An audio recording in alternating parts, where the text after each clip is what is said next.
जय जिनेन्द्र मित्रों। कहा जाता है कि जब कोई अन्न हम ग्रहण करते हैं तो वो भोजन बना जाता है। जब वो अन्न हम भगवान को चढ़ाते हैं तो वो प्रसाद बन जाता है। और वो ही अन्न जब हम अपने गुरुदेव को चढ़ाते हैं, उनको अर्पण करते हैं, तो वो बन जाता है श्रेष्ठ आहार दान।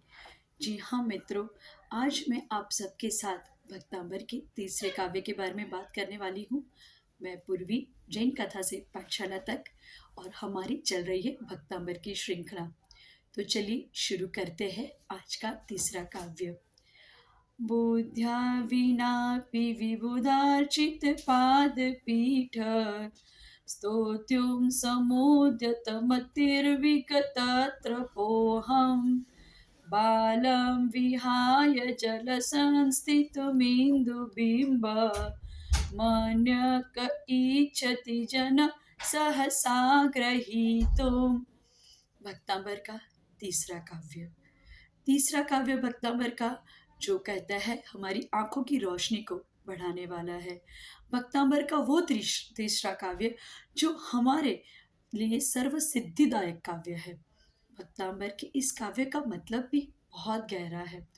कहा जाता है कि देवों द्वारा जो पूजित है, ऐसे तीर्थंकर भगवान आदिनाथ भगवान की जब मैं स्तुति करना चाहता हूँ तो ऐसा लगता है कि जैसे छोटा सा बच्चा पानी के अंदर चंद्रमा के जो बीम को बाहर निकालने की चेष्टा कर रहा है, ऐसी ही चेष्टा हो जाती है।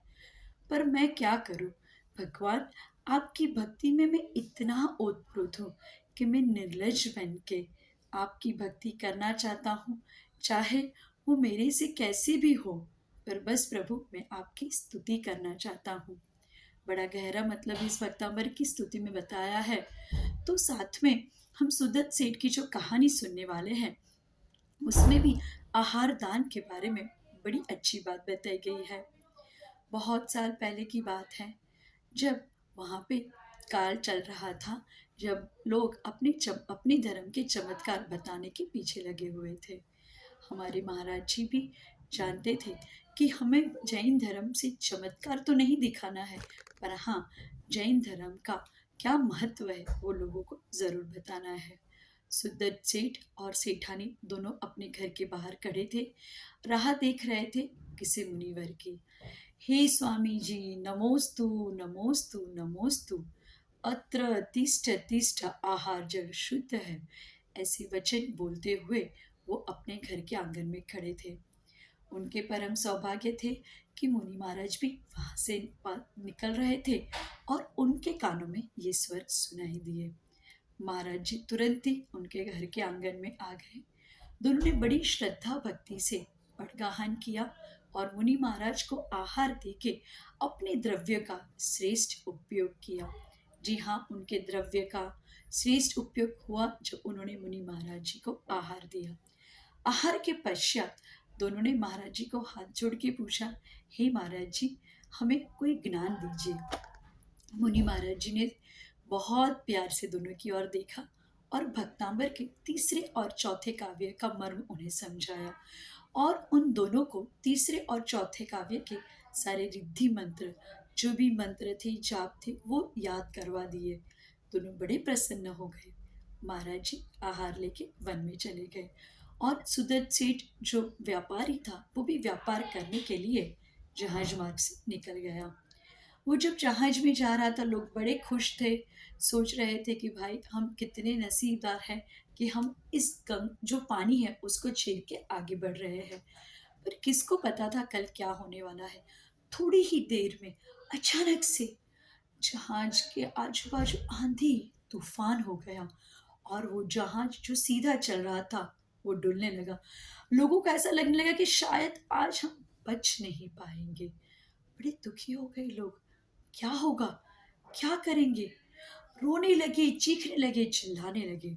हमारे जो सुदत्त सेठ थे वो बैठ के सामायिक कर रहे थे, पर ये सब सुन के उनकी भी आंखें खुल गई और उन्होंने तुरंत मुनि महाराज के द्वारा सिखाए गए भक्तांबर के तीसरे और चौथे काव्य को बोलना शुरू कर दिया। उसके रिद्धि मंत्र बोले, उसके जाप बोले, उनके एक-एक स्वर से जैसा ऐसा लग रहा था कि वातावरण में फ़र्क पड़ रहा है। तभी प्रभावती देवी वहाँ पे आ गई और उन्होंने उसी वक़्त, हाँ मित्रों, उन्होंने उसी वक़्त उनके हाथ में चंद्रकांत मणि दे दी और चंद्रकांत मणि देते ही पूरे वातावरण में फ़र्क पड़ गया। उसी समय वहाँ पे जो इतनी बिजलियाँ गिर रही थी, इतनी आंधी-तूफ़ान थी, वो सारा थम गया और वो सभी लोग देखते रह गए, क्या हो रहा है? सब लोगों को समझ में तो आया कि कुछ चमत्कार है, पर फिर भी सब इस बात से बहुत खुश थे कि उनकी जान बच गई। दूसरे दिन सब लोग जब अपने घर चले गए, वहाँ पे जब मिले अपने कुटुंबी से, सभी ने भक्तांबर की तीसरी और चौथी गाथा की प्रभावना के बारे में बताया। जैन धर्म से प्रभावित हो गए और वो सब ने भी सोचा कि हम भी भक्तांबर को ज़रूर सीखेंगे, उसको ज़रूर याद करेंगे।